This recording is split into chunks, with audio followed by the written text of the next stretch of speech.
Okay, I'll start out by saving file, increment and save, or save scene as. I don't have a number on this yet, so I'll just type in 0.01 here. 0.01, and then save as. Okay, so I don't know what we want to do next. I suppose the legs are going to be kind of, not going to be that hard. We only have to make one leg and then we can just duplicate it. Pardon me. I had a granola bar a little while ago, so it's not wanting to sit in my stomach, wants to stay in my throat. We'll pull this out here with a cylinder. So I'm going to go with 8 again on the divisions on axis. The radius, I'm going to go with 0.1 maybe or something. It's got to be pretty narrow. It's going to be thicker than that, 0.2. I'm just looking at the base of this leg right here, which I can't really see that well. But it's there, so let's rotate it over. I'm just going to type in 90 here. That's fine. Let me turn on wireframe on shade. It's on my panel toolbar up here. It's this little icon. It's a blue box with white lines. So grab this, and I'll move it over slightly. And then I'm going to scale it so it has that kind of shape, and I'll rotate it out. And these can all be changed pretty easily. And then I'll add a division to it. So your insert edge loop tool, click there, go to verts, select this right here, rotate it, move it. 3. I scaled it, rotated it, moved it, etc. Go to vertex here, select these over here, move them in.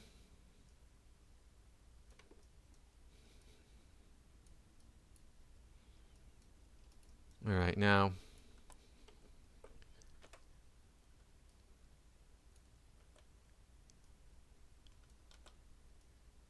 all right, I think that'll work. It's a little bit too small overall, so scale it bigger. Okay, so there's the base of his leg for that leg there, and then I'm going to have the other parts come in. It'll just be like a cylinder here, so I'll make a cylinder. Take it over. 90 should be fine. If you type in a 90 on the rotate Z, 90, enter. You can hold J and of course snap rotate it. And then this will be a 8 again on the divisions on the axis. I'm going to change the radius to 0.1 like I did with the other one. It was a 0.2 though, right? 0.2. That'll be good to start with. I'll add a division to the height. So division on height, just make that a 2. It already gets that division out of the way there. And as you can see, things are already, let's rotate this guy. So he's like this. Move this down here. Line up. Press 3 on it. See how it looks. It looks fairly accurate to what we're trying to do here. Grab the vertices here. Scale them. That little narrow attachment in there.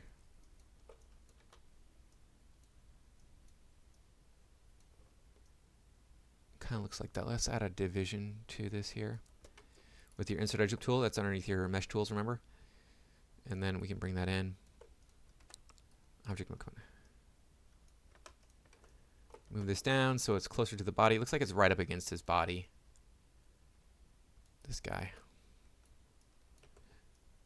And then push that down there. And then he's got another one coming off, and then we'll do another one.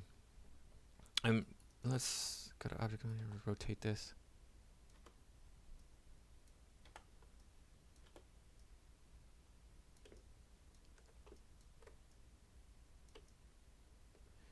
All right. And then I'm going to add on this other piece here. Take that like that. It's going to be another cylinder. Let's take a cylinder here. Rotate it over 90 here. And change its radius. We can probably go with a 0.1 on this one. Change the divisions on its axis to 8. And then change its height to no bigger than 1. I'm sure I don't need it even that much. Bring this down here.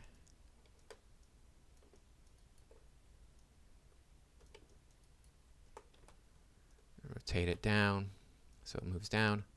I'll add a subdivision on the height. And then change the vertices here. Scale them. Get them to attach over here. And we could have made this all one piece probably. That would probably be okay, but I'm just a stickler for detail. Comes to this stuff, I like to be detail oriented. 3 with this. Press 3 to see what it's going to look like in more of its final state. And we'll come over here. We can see we got it lined up pretty well. It's not perfect, but it's doing all right. That means this would need to be longer, right? Actually, it doesn't really need to be longer. This needs to be shorter at a different angle. I'm not worried about this being perfectly, specifically what it is in the image, because this is obviously it's just a representation of a little lightning bug we can add to our scene. I'm going to duplicate this, hold shift when in object mode and click and drag. It'll clone it over, and then I can rotate it around and make his little hooked foot here. Tap D, hold down V, middle click and drag it to the end here. Then tap D, then hold V again and snap it over to the end of this. And it lines up right there, and I can rotate it from that point. And that will make my job a lot easier. Which is what I'm all about, making my job easier.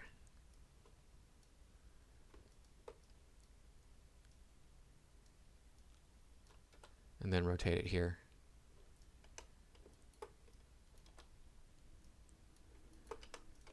And we got the little leg. And I can do the same thing with these other legs. I'm going to take this, hold shift click on this one, hold shift click on this one, and hold shift click on this one. So I have all 4 pieces here. I'm going to press Control G to group them. Press W, there's where my pivot point is. Hold shift, click and drag to duplicate it. Tap a D, move this over to the base. You don't have to be very specific about this. Tap D in this case. I'm going to scale it down. It looks like this leg is a little bit smaller. I'm going to move it up here and rotate it up and rotate it this way. And then I'm going to tap W, hold shift, click and drag, and I have another one. Tap E to turn on scale, rotate it down, or scale it down. E, rotate it out so it doesn't interfere with his body. This one right here needs to be rotated. I'll just tap D and move this over. Tap D again. So it rotates from that base point instead of the end. Then these two will have to be moved like so into place.